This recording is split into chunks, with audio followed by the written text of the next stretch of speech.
জয় রাধে। এখানে ছোট্ট করে আমরা একটু তালার সাধন করব। চালটির নাম তিওট সদ্য মাত্রায়।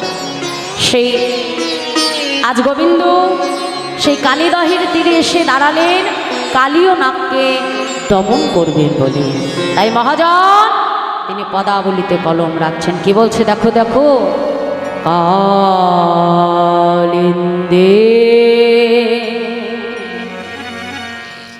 কালিন্দির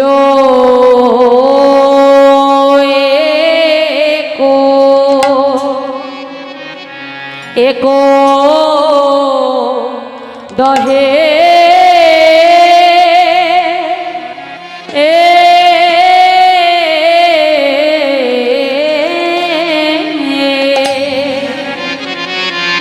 কালিও না তাহা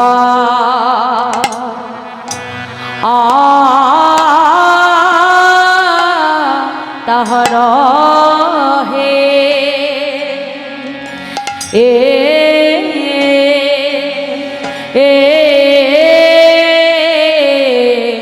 এ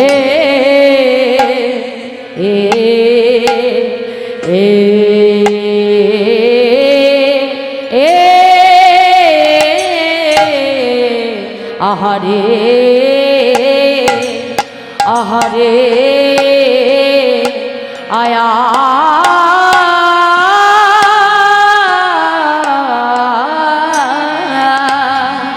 আজ কালিন্দে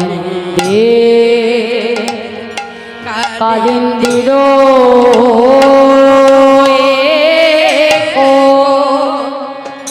একো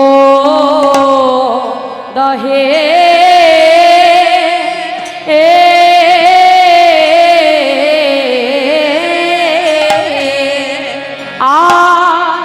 কেউ তো প্রাণে পাছে না রে,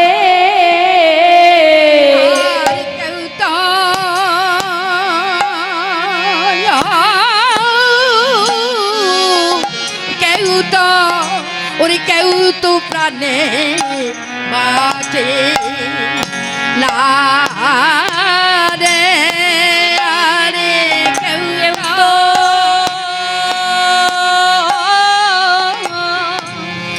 কেউ তো প্রাণে বাঁচে না আরে, ওরে কেউ তো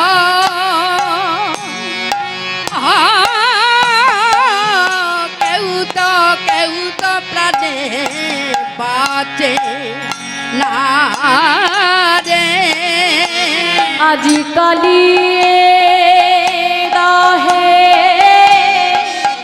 বিষ জলে কেউ তো প্রাণে বাঁচে না, আজিকালি দাহে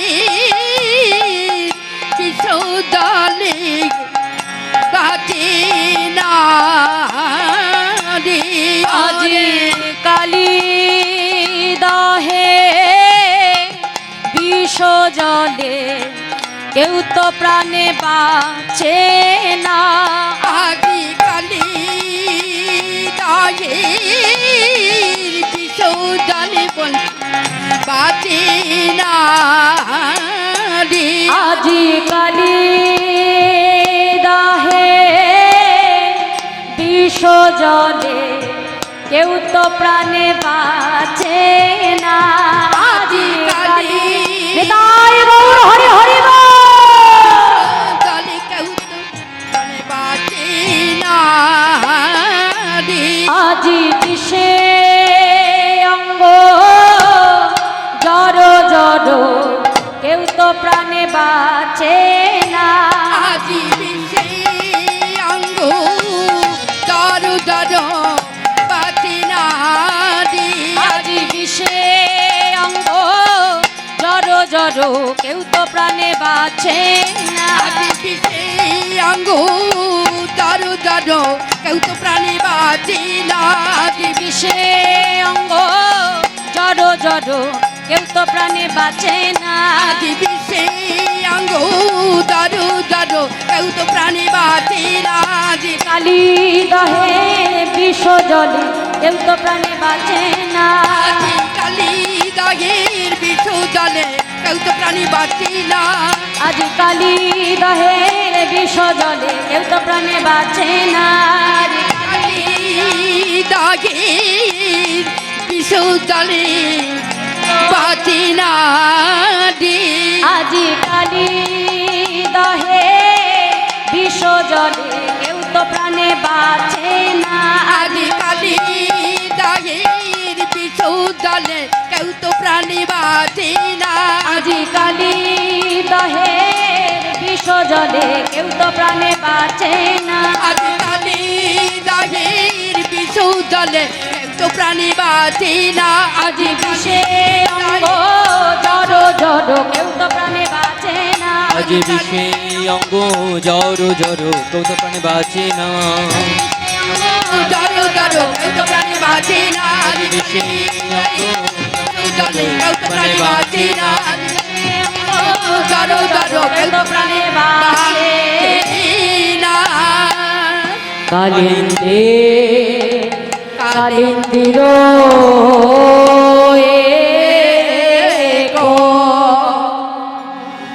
তাই বলছে দেখো দেখো কালিন্দের এক দাহে কালিও না তাহার হে কালিন্দের একদাহে কালিও নাগ তাহার হে কালিন্দের এক দাহে কালিও নাগ তাহার হে কালিন্দের কালিও নাগ তাহার হে জল সহিতে না পারে আহা মরি রে বিশ্ব জল সহিতে না পারে। আহা মরি রে বিষ জল সহিতে না পারে আহা মরি রে বিষ জল আহা মরি রে বিশ্ব জল আহা মরি রে বিশ্ব জল আহা মরি রে বিশ্ব জল আহা মরি রে বিশ্ব জল আহা মরি রে বিশ্ব জল আহা মরি রে বিশ্ব জল সহিতে না পারে। তাই কি বললো মা কালিন্দির এক দহে কালিও নাগ তাহার হে বিষ জল তাহার সমান। হ্যাঁ আর কি বললো শোনো শোনো তাহার উপরে বাই পাখি যদি উড়ে যায় হরে হরে বল পাখি যদি উড়ে যায় তাহার উপরে বাই পাখি যদি উড়ে যায় আরে তাহার উপরে বাই পাখি যদি উড়ে যায় পরে তাহাতে জিয়া পড়া আরে তাহাতে দিয়া পড়া পরে তাহাতে জিয়া পড়া আরে তাহাতে দিয়া পড়া আজ বিষ উথলিছে জলে প্রাণী যদি যাই কুলে বিষয় থলিছে জলে প্রাণী যদি যায় কোলে আজ বিষ উথলিছে জলে প্রাণী যদি যাই কুলে বিষয় হরি হরি থলিছে বল। প্রাণী যদি যায় যাই উড়ে বিষের বাতাস পাইয়া মরে আর বিষের বাতাস পাইয়া মরে স্থাবর জঙ্গম যত কুলে মরে আছে শত খবর জঙ্গম যত কুলে পড়ে আছে শত। দেখো স্থাবর জঙ্গম যত কুলে মরে আছে শত খবর জঙ্গম যত কুলে মরে আছে শত। তারা বিষ জল সহিতে না পারে আর বিষ জল সহিতে না পারে তারা বিষ জল সহিতে না পারে বিষ জল সহিতে না পারে জয় রাধে মানে কালীদহের জলে এত বিষ বাবা সেই কালীদহের উপর থেকে যদি কোনো পাখিটা উড়ে যায়, ওই বিষের বাতাস পেয়ে ওই পাখি যেই না কালীদহের জলের মধ্যে পড়ে যায়, সঙ্গে সঙ্গে কালীয় নাগের শিকার হয়ে যায়। জলে এত বিষ, যদি ধারে পাশে কোনো পশু আসে মা, ওই বিষের বাতাস পেয়ে পশুটা সেখানেই মারা যায়। চারপাশে গাছপালা সব শুকিয়ে কাঠ হয়ে আছে বিষের বাতাস পেয়ে, একমাত্র ওই অক্ষয় কেলিকদম্ব বৃক্ষটি দাঁড়িয়ে আছে অমৃতের পরশ। তা এই যে বৃন্দাবনের এত জায়গা থাকতে কালীয় নাগ যে কালীদহে এলো, কেন এলো? 84 কোষ বৃন্দাবন বাবা, তাই 84 কোষ বৃন্দাবনে কালীদহের তীরেই কেন কালীয় নাগ এসেছিল? ওই যে গরুর যখন অমৃতের ভাণ্ড নিয়ে এলো, মায়ের দাসীপ্রীতির মুক্তি ঘটিয়ে দিল, এরপরে গরুর ক্রোধান্বিত হয়ে গুচ্ছ গুচ্ছ শাব ধরে গরুর খেতে আরম্ভ করল। কদ্রু এসে গরুরের পায়ে পড়ে বলছে, গরুর তুই এমন ভাবে আমার সন্তানদের খেয়ে ফেলিস না বাবা, তুই যদি এমন করে আমার সব সন্তানকে খেয়ে ফেলিস, আমার বংশে তো আর কেউ বাকি থাকবে না বাবা। বিনতা বলছে, গরুর তুমি হলে বিষ্ণু ভক্ত, তোমার এমন আচরণ মানায় না বাবা। মা, সাপ হলো একটা পক্ষী জাতির খাদ্য, তুমি কিন্তু আমার খাদ্য কখনো বন্ধ করে দিতে পারো না। কদ্রু বলছে, কথাটা তুই ঠিকই বলেছিস বাবা, তাহলে শুনে না, আজ থেকে যখন তোর খাবার দেওয়া হবে, ভাত পাবি, ডাল পাবি, সবজি পাবি, আর ওই মাংস হিসেবে একটা করে সাপ প্রত্যেক দিন তোর আহারে পাঠানো হবে। বাবা, কদ্রুর একটা করে সন্তান প্রত্যেক দিন গরুরের কাছে পাঠানো হতো গরুরের খাওয়ার জন্য। তেমন ভাবে পালা যেতে যেতে আজকে পালা এলো কার? কালীয় নাগের। কার পালা এসেছে মা? কালীয় নাগের। এই কালীয় নাগ আবার একটু পেটুক ধরনের ছিল, খেতে বড় ভালোবাসে। মনে মনে চিন্তা করছে, আজকে তো আমি এমনিও মরবো আর অমনিও মরবো, মৃত্যু আমার কপালে খাড়ার মতো ঝুলছে। তো মরার আগে একটা কাজ করি, ও মা ডেকে দাও, ডেকে দাও, হরিব।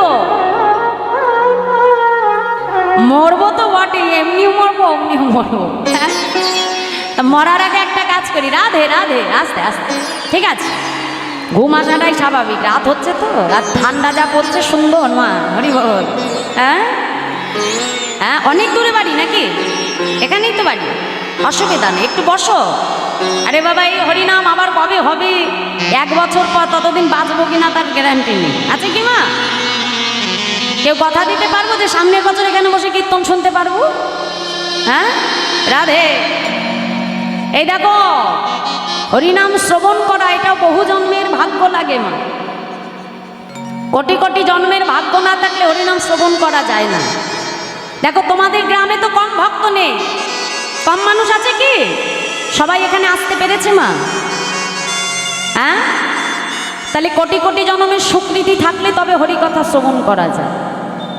তাহলে তোমরা আমাকে বলতেই পারো মা, তাহলে আমরা যারা এখানে এসেছি শুধুমাত্র স্বীকৃতি আমাদের আছে, আর কারণ নেই? হ্যাঁ,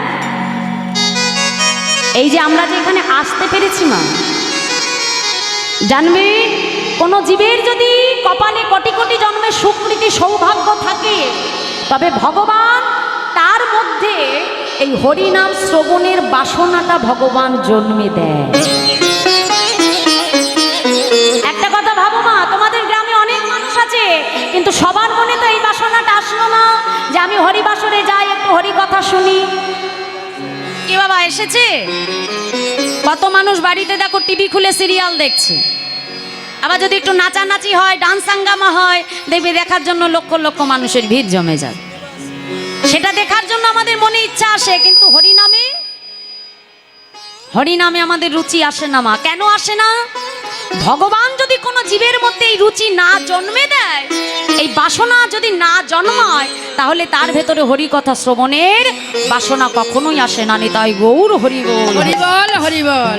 তাই জেনে রাখো বাবা, আর যে কয়জন আমরা এখানে উপস্থিত হতে পেরেছি, ভগবান চেয়েছে বলে তাই কিন্তু আমরা আসতে পেরেছি। তাহলে ভগবানের সেই ইচ্ছাটাকে আমরা নিজেদের ভেতরে ঘুমিয়ে কথা বলে নষ্ট করব না। যেটুকানি সময় আছি আমরা হরি কথার মধ্যে, হরিনাম শ্রবণের মধ্যে দিয়ে কাটাবো। জয় রাধে। তা আজকে কি হলো, কালীয়নাগ যখন সেই গরুরের জন্য রাখা ডাল ভাত সবজি কালীয়নাগ সেবা করছে, মনে করছে কালীয়নাগ যে আজ তো গরুর আমাকে এমনিতেও খাবে, তা খাওয়ার আগে গরুরের খাদ্যটা আমি খেয়ে নিই, তাহলে কষ্ট করে ভাত ডাল আর খেতে হবে না, আমাকে খেলেই ওর পেটটা ভরে যায়। খেয়েটে এবার কালীয়নাগ মনের দুঃখে গরুরের কাছে হেলতে দুলতে যাচ্ছে।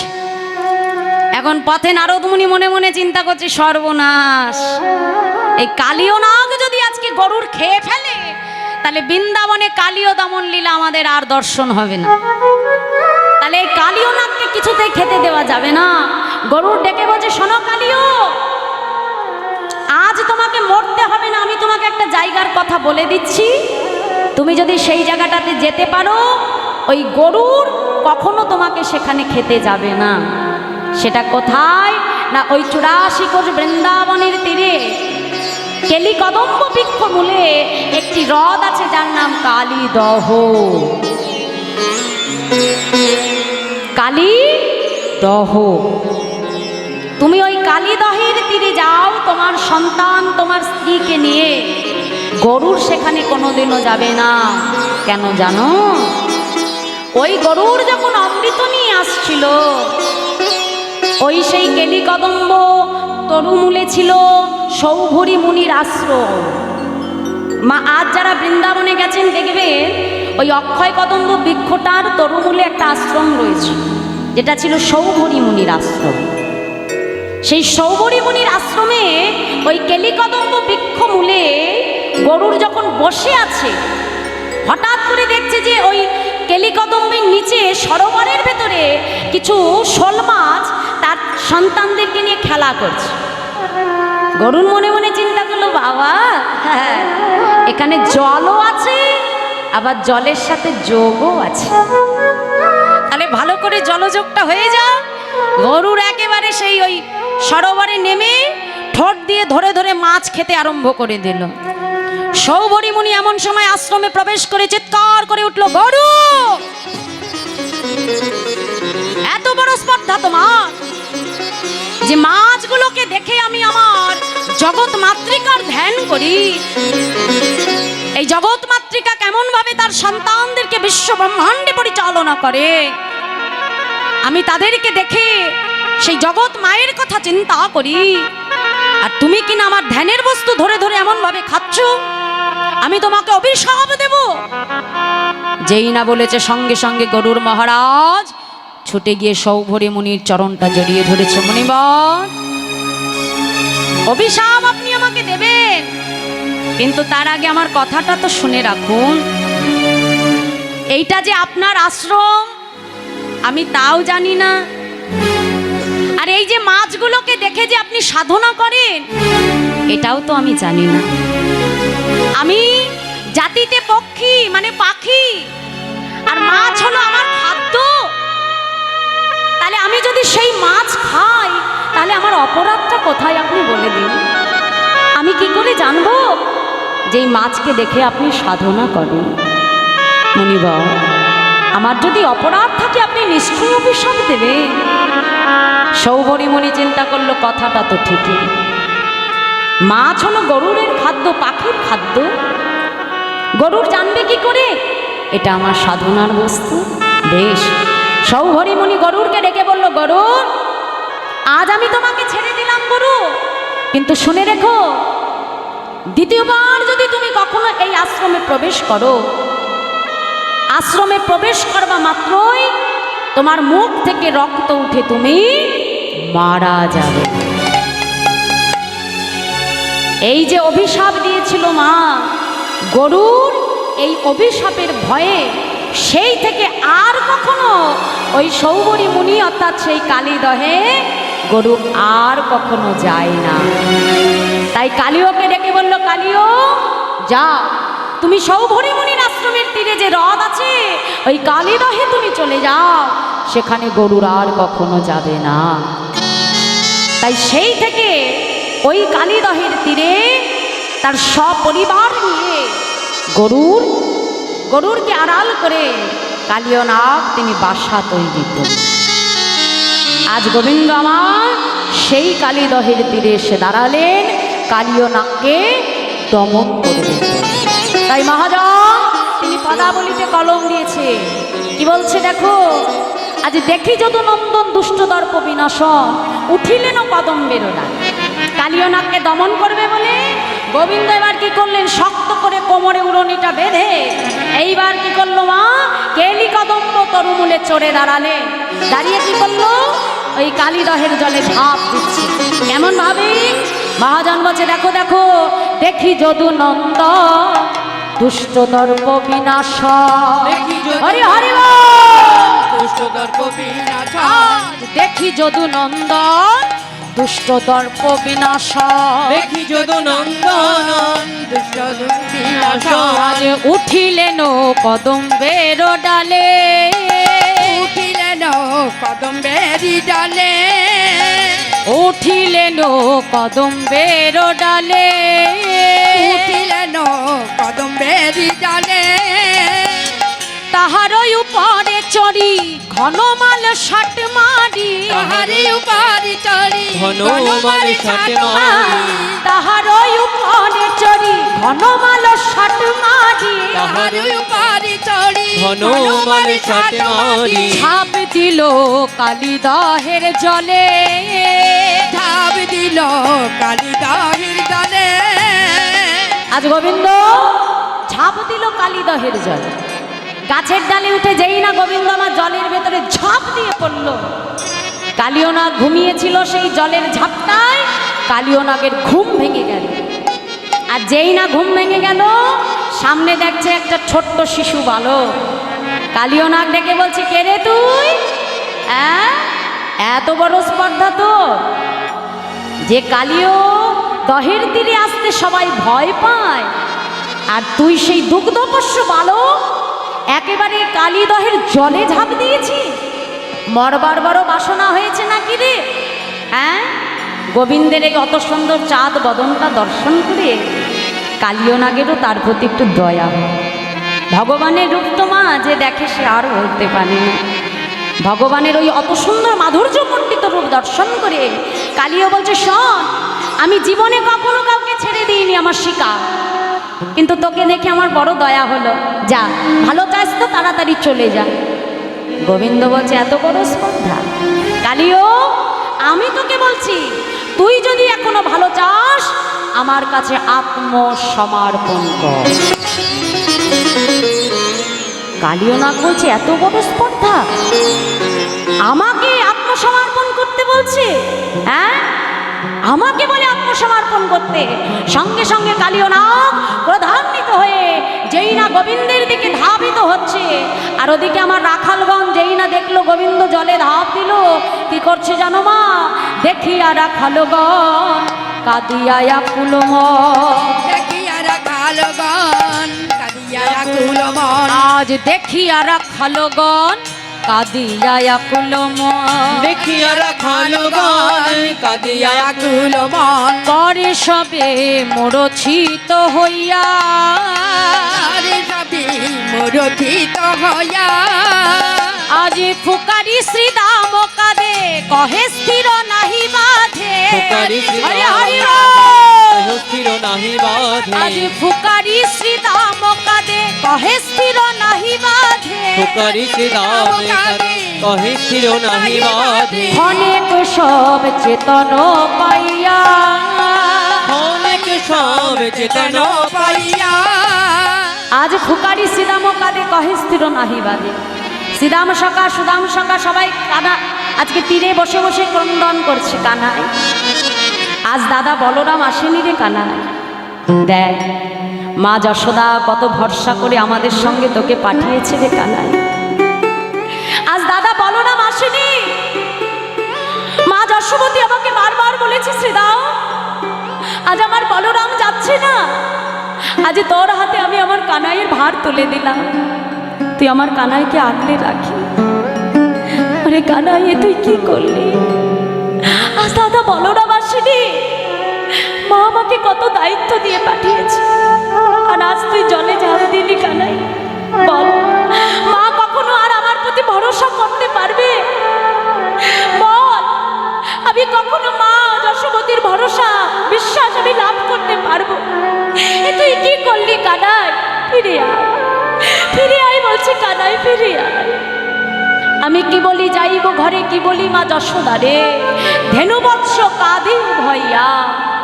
এসব কথা শুনে পাশানো হইল পানি, মাধব অবনী গড়ি যা। মাধব দাস লীলার এক পাশে দাঁড়িয়ে বলছে, প্রভু তুমি কি করলে?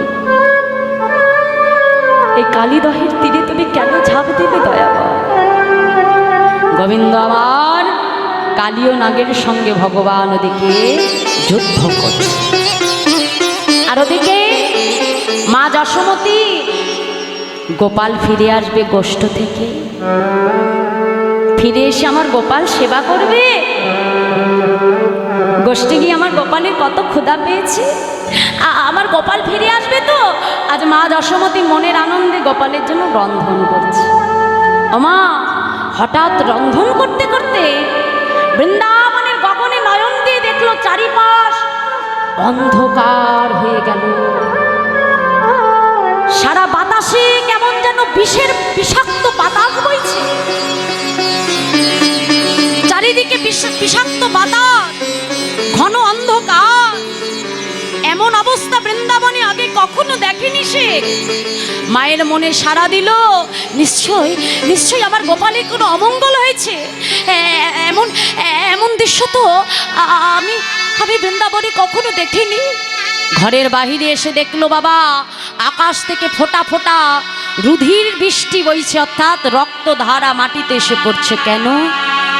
ভগবান ওই কালীয় নাগের ফনার উপরে যখন পদাঘাত করছে, কালীয় নাগের মুখ থেকে মা বিষাক্ত বাতাস যে আকাশে মিশে যাচ্ছে, আর ওই মুখ থেকে রক্তধারা গগনে যে আকাশে যে বিষাক্ত বাতাসের সঙ্গে বয়ে ফোঁটা ফোঁটা রক্ত বৃষ্টি বৃন্দাবনের সর্বত্র ছড়িয়ে পড়ছে। মা যশোদা সঙ্গে সঙ্গে বিলম্ব না করে মহারাজ অর্থাৎ তার স্বামী নন্দ মহারাজকে ডাকছে। মহারাজ, বৃন্দাবনের এমন দশা আমি কখনো দেখিনি মহারাজ, আমার বড় চিন্তা হচ্ছে, আমার গোপালের বুঝি কোনো অমঙ্গল হয়েছে। আজ বলছি দিবস আধারো গোকুল নগর। হ্যাঁ, মা আমার নয়নধারায় কেঁদে কেঁদে বলছে, মহারাজ শোনো শোনো, আমার কি মনে হয় জানো, দিবস আধারো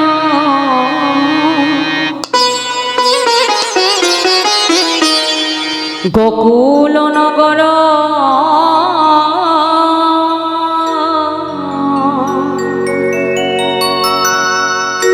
সঘনে কাপয়ে মোহে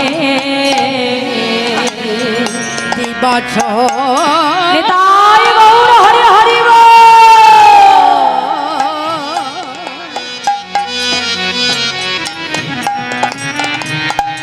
গোকুল নগর হরি বল হরি বল। সবাই দেখায়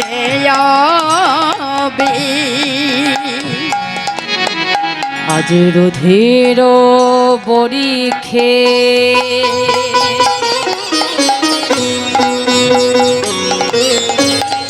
নয়ন নিমেখে সবাই হেরয়ে ও হে অজির ধীর বরিখে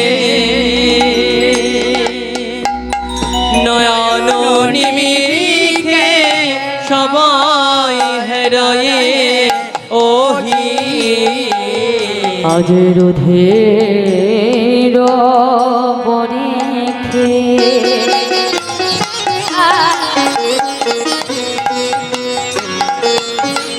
নয়ন নিমেখে সবাই হেরয়ে ও হে অজির ধীর বরিখে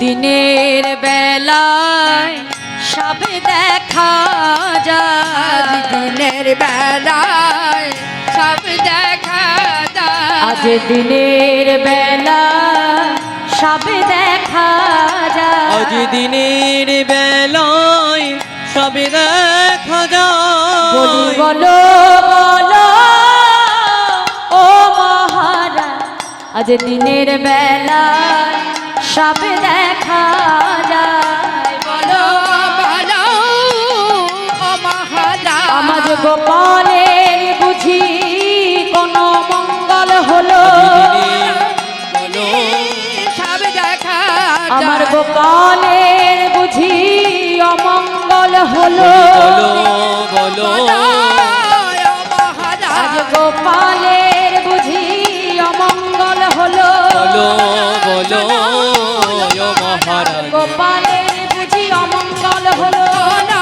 শোনো ও মহারাজ, বলি গোপালের বুঝি অমঙ্গল হলো। শোনা শোনো ও মহারাজ, দিনের বেলায় সব দেখা যায়। কি বললো মা? দিবস আধার বকুল নগর সঘনে কাপায়ে মহি, মহি মানে কি? মেঘ, বিদ্যুৎ চমকাচ্ছে আকাশে, রুধির বরিকে, রুধির মানে হচ্ছে রক্ত, রুধির বরিকে নয়ন নিমিখে সবাই হেরায়ে ওহি, ওহি মানে হলো সাপ। বৃন্দাবনের আকাশে বাতাসে রক্ত ধারা বইছে, চারপাশে আজকে সাপে কিলবিল করছে। আজকে মা যশোদার মনে সংশয় হলো, নিশ্চয় নিশ্চয়ই আমার গোপালের কোনো অমঙ্গল হয়েছে। তাই তো আমার মন এমন কুগাইছে মহারাজ। কেন জানো? আজ বলরাম বিনে সখগণ শনে গোপাল গিয়েছে বনে, বলরাম বিনে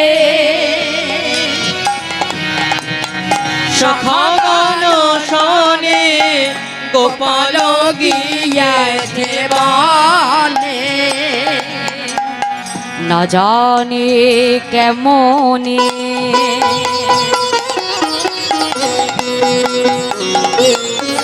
আছে গহন কাননে সকল রাখালো শনে, না জানি কেমনে আছে গহন বনে সকলে রাখালো শনে। আজ কি বলছি? সকল রাখালো শনে। আজকে আমার বলরাম বিনি আমার কানাই যে বনে গেছে, আজ তাই তো আমার এত দুশ্চিন্তা হচ্ছে মহারাজ। কেন জানো? আজ তো আমার বলাই সঙ্গে যায়নি। আমার বলরাম গেলে আমার চিন্তাটা একটু কম হয় মহারাজ, কিন্তু আজ তো আমার বলাইও সঙ্গে যায়নি। না জানি ওই বনের ভেতরে আমার গোপাল একা একা কি করছে জানো মহারাজ? তাছাড়া আমি ভোরবেলায় একটা স্বপ্ন দেখেছি মহারাজ। শুনেছি ভোরের স্বপ্ন নাকি সত্যি হয়। আমি ভোরবেলায় একটা দুঃস্বপ্ন দেখেছি মহারাজ। আচ্ছা যশোদা, কি স্বপ্ন দেখেছো তুমি? শুনবে মহারাজ? শোনো শোনো, আমি প্রভাতে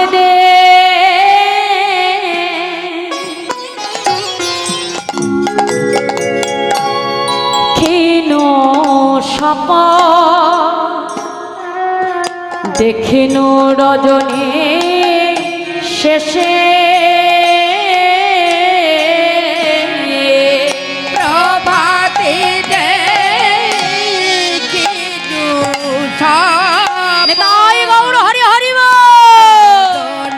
দলির শেষে আমার গোপালের ভুজঙ্গ বেড়ালো, জড়ালো বিষম বিষে আমার গোপালের ভুজঙ্গ বেড়ালো, বেড়ালো বিষম বিষে। আমার গোপালের ভুজঙ্গ বেড়ালো, জড়ালো বিষম বিষে। আমার গোপালের ভুজঙ্গ বেড়ালো, বেড়ালো বিষম বিষে। আমি প্রভাত কালে একই দেখলাম, প্রভাত কালে একই দেখলাম। আমি প্রভাত কালে একই দেখলাম। আমি প্রভাত কালে একই দেখলাম। বলি বলো বলো ও মহারাজ, আমি প্রভাত কালে একই দেখলাম। আর বলো বলো ও মহারাজ, আমি প্রভাত কালে একই দেখলাম। বলি বলো বলো ও মহারাজ, আমি প্রভাত কালে একই দেখলাম। বলি বলো বলো ও মহারাজ, আমি প্রভাত কালে একই দেখলাম। আমার গোপালের ভুজঙ্গ বেড়ালো, জড়ালো বিষম বিষে। আমার গোপালের ভুজঙ্গ বেড়ালো, বিষম বিষে। মহারাজ, শুনেছি ভোরের বেলার স্বপ্ন নাকি সত্যি হয় মহারাজ। আজ আমি ভোরের বেলায় স্বপ্ন দেখলাম যে আবার গোপালের অঙ্গকে একটা বিষধর সর্প বেষ্টন করে আছে মহারাজ। বলো, এই স্বপ্ন দেখে কোনো মায়ের মন কি স্থির থাকতে পারে মহারাজ? আমার মন বলছে নিশ্চয়ই আবার গোপালের কোনো অমঙ্গল হয়েছে। যশোদা, এই দুঃস্বপ্ন যখন তুমি দেখেছো, আর বিলম্ব করা যাবে না যশোদা। এক্ষুনি আমাকে ছুটে যেতে হবে সেই যমুনার তীরে। বিলম্ব না করে আজ যশোমতীকে সঙ্গে নিয়ে নন্দ মহারাজ যত ব্রজবাসী ছিল সকলে তাদের পিছু পিছু ছুটে যাচ্ছে আমার কানাইয়ের সন্ধানে। কেমন ভাবে? আজ মহাজন বলছে দেখো দেখো ব্রজবাসী কিবা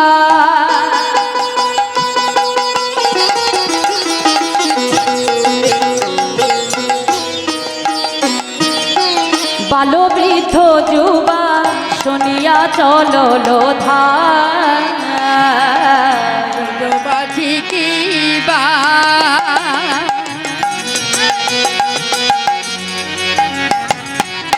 ভালো বৃদ্ধ যুবা শুনিয়া চললো ধার। যাহা শিশুগণ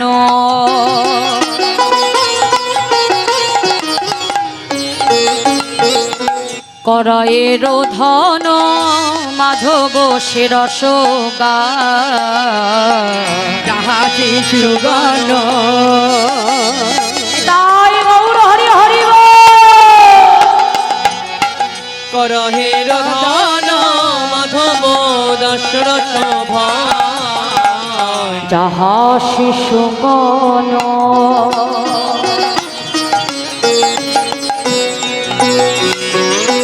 করয়ে রোধন মাধব শিরস যাহা শিশুগণ করায় রদন মাধব শিরস ব্রজবাসী কিবা মালবিদ্ধ যুবা শুনিয়া চলল ধায়। যাহা শিশুগণ করয়ে রোধন মাধব শিরস গায়। আজকে যেখানে ব্রজবাসীরা সবাই ছুটে এলো কোথায়? যেখানে শিশুগণ রোদন মানে হচ্ছে ক্রন্দন করা, কান্না করছে। এখন এসে দেখছে কি মা যে সেই কালীদহের তীরে বসে বসে আজকে শ্রীদাম সুদাম আজকে আজকে যত সখা ছিল তারা বসে বসে ক্রন্দন করছে।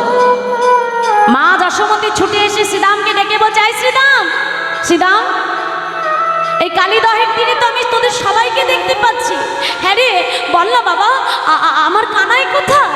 কোথায় আছে আমার কানাই? আমার কানাইকে তো আমি দেখতে পাচ্ছি না। বল বল, আমার কানাই কোথায়? শ্রীদাম সুদাম সখা কোনো কথা বলতে পারছে না। কি করলো? শুধুমাত্র অঙ্গুলিটি হেলন করে কালীদহের তীরে হাতটা দেখিয়ে দিল। যেই না কালীদহের তীরে হাতটা দেখিয়ে দিল, মায়ের মন কি আর মানতে চায় মা? ছুটে গিয়ে মা যশোমতী যেই না সেই কালীদহের তীরে ঝাঁপ দিতে যাবে, সঙ্গে সঙ্গে বলাই দাদা এসে হাতটা টেনে ধরলো। মা, এ তুমি কি করছো? এমন করো না মা, তোমরা কেউ না জানলেও আমি জানি আমার কানাইয়ের কোনো ক্ষতি কেউ করতে পারবে না। মা, তোমরা শান্ত হও, আমি বলছি আমার কানাই ঠিক ফিরে আসবে। মা যশোমতী আমার সেই কালীদহের তীরে বসে নয়ন জলে বক্ষ ভাসিয়ে দুটি বাহু প্রসার করে গোপাল গোপাল বলে বলছে, আই রে গিরিধারী আমার, আমি এসেছি কালিন্দির তীরে। মা আমার নয়ন ধরাই বক্ষ ভাসিয়ে কেঁদে কেঁদে বলে, গোপাল রে আয়, আই রে গিরিধারী আমার, আমি এসেছি কালিন্দির কুলে। আয় রে গিরিধারী আমার, এসেছি কালিন্দির কুলে। আয় রে গিরিধারী আমার, এসেছি কালিন্দির কুলে। আয় রে গিরিধারী আমার, তাই গৌর হরি হরি কুলে। মামা বলে আই রে কোলে, ওরে আমার জাদুমণি। মামা বলে আয় রে কোলে, ওরে আমার জাদুমণি। একবার মামা বলে আয় রে কোলে, ওরে আমার জাদুমণি। মামা বলে আয় রে কোলে, ওরে আমার জাদুমণি। আয় রে গিরিধারী আমার, এসেছি কালিন্দির কুলে। আয় রে গিরিধারী আমার, তাই গৌর হরি হরি কালিন্দির কুলে। আয় রে গিরিধারী আমার, এসেছি কালিন্দির কুলে। আয় রে গিরিধারী আমার, এসেছি কালিন্দির কুলে। সামান্য নবনীর তরে বেঁধেছিলাম উদু খোলে। সামান্য নবনী বেঁধেছিলাম উদু ও গোপাল, সামান্য নবনীর তরে বেঁধেছিলাম উদু খোলে। সামান্য নবনীর তরে তোকে বেঁধেছিলাম দুখালে। সেই অভিমানে গোপাল ঝাঁপি দিলি কালিন্দির জলে। ওরে গোপাল ঝাপলি কালিন্দির জলে। সেই অভিমানে গোপাল ঝাঁপি দিলি কালিন্দির জলে। সেই অভিমানী গোপাল ঝাপলি কালিন্দির জলে। আই রে গিরিধারী আমার, এসেছি কালিন্দির কুলে। আয় রে গিরিধারী আমার, এসেছি কালিন্দির কুলে। আই রে গিরিধারী আমার, এসেছি কালিন্দির কুলে। আইরে আমার এসেছি কালিন্দির কুলে। মহারাজ,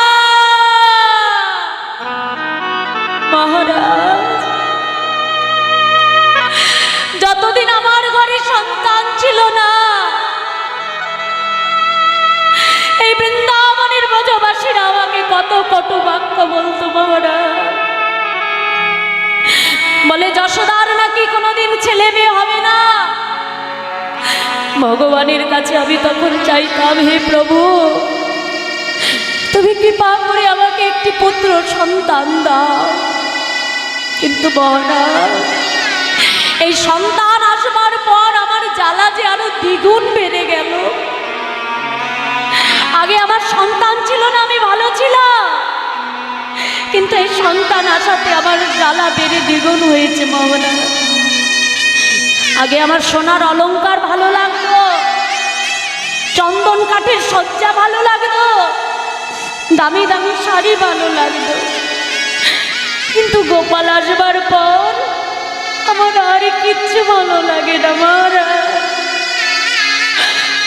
আমার গোপালকে আমার কাছে এনে দিয়ে, গোপাল ছাড়া আমি বাঁচব না মহারাজ। আমার সন্তানকে ফিরিয়ে দিয়ে, আমার গোপালকে ফিরিয়ে দিন মহারাজ। নয়ন জলে বক্ষ ভাসিয়ে কেঁদে কেঁদে বলে মহারাজ, নিদারুণ বিধি জীবাদ সাধিলা, বিচারিলা অদ্ভুত। কেঁদে কেঁদে বলছে মহারাজ, নয়ন জলে বক্ষ ভাসিয়ে কেঁদে বলো মহারাজ, এটা কেমন বিধির বিধান বলতে পারেন মহারাজ? ভগবান আমাকে সন্তান দিল, আবার সেই সন্তান আমার কাছ থেকে কেড়েও নিল মহারাজ। এটা কেমন তার বিধান বলতে পারে? কেঁদে কেঁদে বলে মহারাজ, নিদারুণ বিধি যে বাদ সাধিলা, বিচারিলা অদ্ভুত রে, নিদারুণ বিধি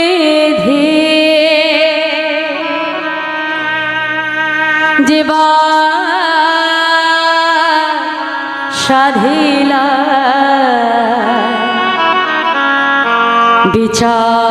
বিচারিলা অদ্ভুত রে। কি দোষ পাইয়া লইল কারিয়া,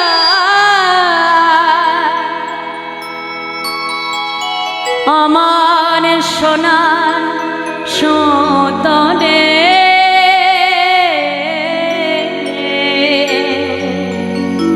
কি দোষ পাইয়া লইল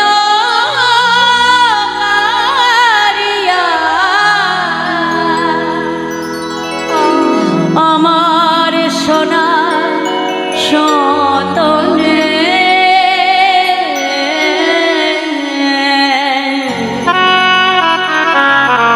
নিদারুণ বিধি জীব সাধিলা, অদ্ভুত রে। অপুত্র হইয়া মন্দির লইয়া আছেন পরম সুখে রে, পুত্র হইয়া গোপাল রে, ওনে আমার গোপাল রে,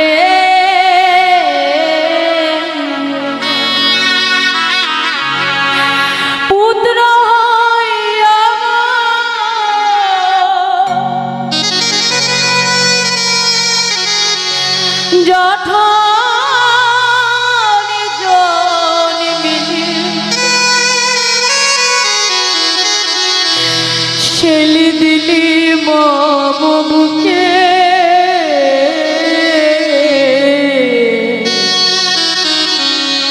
নিদারুণ বিধি জীবন সাধিলা যে অদ্ভুত অদ্ভুত রে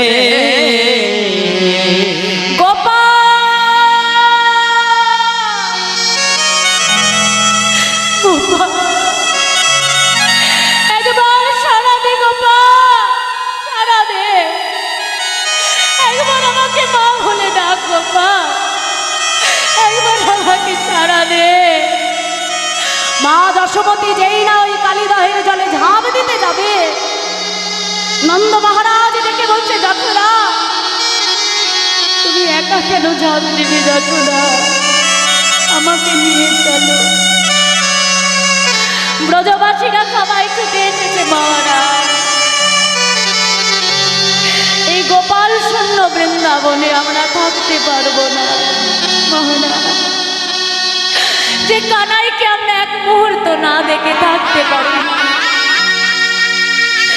আমাদের সেই প্রাণের ধর কানাই এই কালীদহের জলে ঝাঁপ দিয়েছি, আমরা সহ্য করব কেমন করে মহারাজ? তাই আজ আমরাও এখানে প্রাণ বিসর্জন করব। এই প্রাণ আমরা আর চাই না। বলরাম বলছে জ্যাঠামশাই আপনারা শান্ত হন, আমি তো বলছি আমার কানাইয়ের কিচ্ছু হয়নি, আমার কানাই, আমি বলছি আমার কানাই ঠিক ফিরে আসবে। বলরাম সবাইকে তীরে আটকাচ্ছে বাবা, আর ওদিকে গোবিন্দ জলের মধ্যে কালীয় নাগের সঙ্গে যুদ্ধ করছে। ভগবান মনে মনে চিন্তা করলেন এবার একটু কালীয় নাগকে ছুটিয়ে বেড়ানো যায়। ভগবান এত সহজে তো ধরা দেয় না বাবা। কালীয় নাগের সঙ্গে যখন যুদ্ধ করছে, যুদ্ধ করতে গিয়ে ভগবান কালীয় নাগের কাছে যেই না ধরা দিল, কালীয় নাগ কি করলো, তার বিশাল শরীরটা দিয়ে বাবা ভগবানকে বেষ্টন করে নিল, মানে জড়িয়ে ধরেছে একেবারে আষ্টে পৃষ্ঠে। যেই না জড়িয়ে ধরেছে, ভগবান কি করলো, বিশ্বম্বর মূর্তি ধারণ করলেন। ভগবান যত বড় হচ্ছে আর কালীয় নাগ তত শক্তি প্রয়োগ করছে। প্রয়োগ করতে করতে কালীয় নাগের দেহটা একেবারে ছিঁড়ে যায় অবস্থা মা। ভগবানের সঙ্গে কি পারে? আর ওই যখনই অঙ্গটা ছিঁড়ে যাবে অবস্থা, ভগবান একেবারে ক্ষুদ্র মূর্তি ধারণ করে কালীয় নাগের অঙ্গ থেকে বাহির হয়ে গেল। আর যেই না বাহির হয়ে গেল, কালীয় নাগ নিজের অঙ্গ ভালো করে একেবারে বেষ্টন করে ঘর্ষণ করছে। ঘর্ষণ করতে করতে নিজের অঙ্গটা যেই না জ্বলে উঠলো, সঙ্গে সঙ্গে তাকিয়ে দেখলো তার বেষ্টনের মধ্যে ভগবান নেই, ভগবান তার সম্মুখে দাঁড়িয়ে আছে। কালীয় নাগ আরো ক্রোধান্বিত হয়ে গেল। ক্রোধান্বিত হয়ে যেই না ভগবানকে ধরতে গেল, ভগবান তার ইচ্ছা শক্তির বলে এক লাফ দিয়ে কালীয় নাগের মস্তকের উপরে গোবিন্দ উঠে দাঁড়ালো। আর যেই না কালীয় নাগের মস্তকের উপরে উঠে দাঁড়ালে, দাঁড়িয়ে কি করলো, ভগবান ওই কালীয় নাগের ফনার উপরে দাঁড়িয়ে ভগবান নৃত্য আরম্ভ করল। কেমন ভাবে?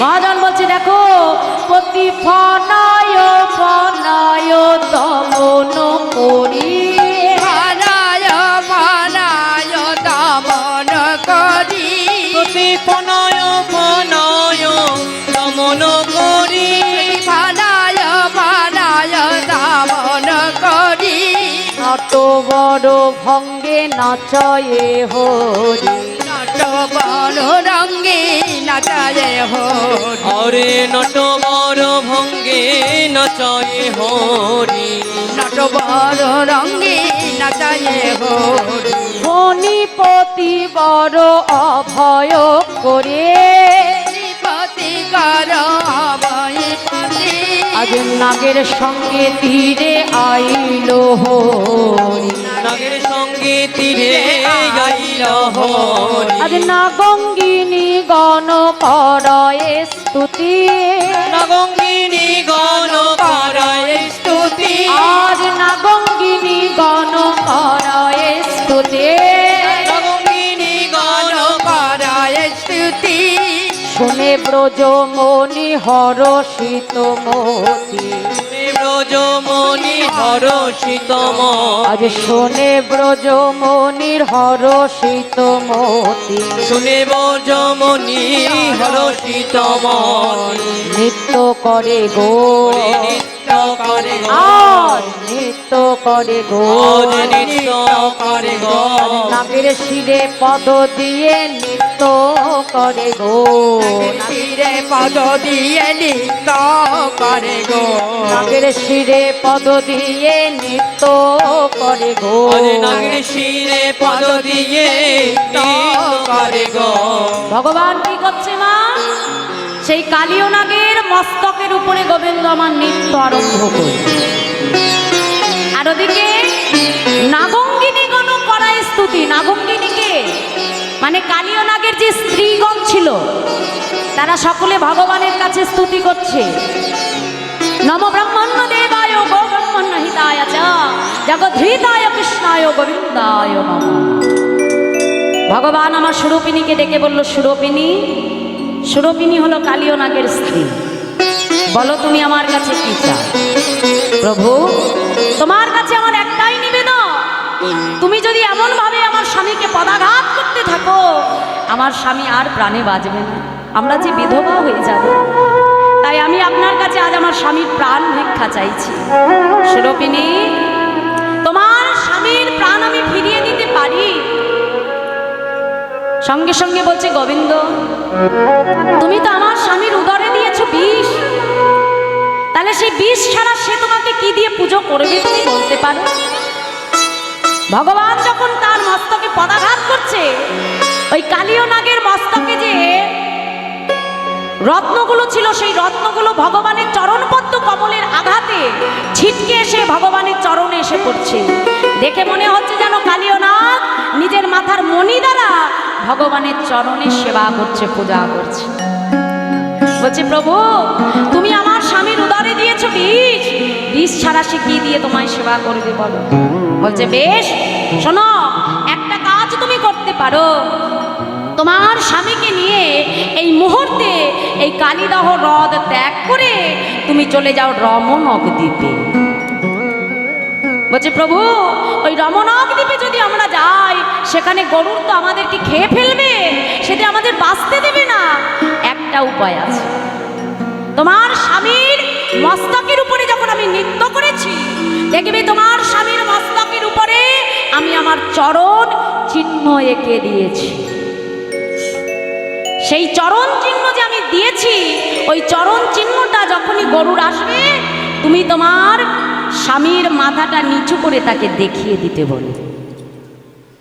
বাবা, বিষধর সর্প তার মস্তকে দেখবে একটা চিহ্ন থাকে। বাবা, বিষধর যে সর্প তার মস্তকে একটা চিহ্ন থাকে, যেটা ভগবানের চরণ চিহ্ন বলেই আমরা জানি। তাহলে সেই রমণক দ্বীপে যখন তুমি চলে যাবে, গরুর যদি তোমার স্বামীকে খেতে আসে, মাথা নিচু করে ওই চিহ্নটা দেখিয়ে দিতে বলবে। ওই চিহ্নটা দেখলে পরে গরুর আর তোমাদেরকে সেবা করবে না।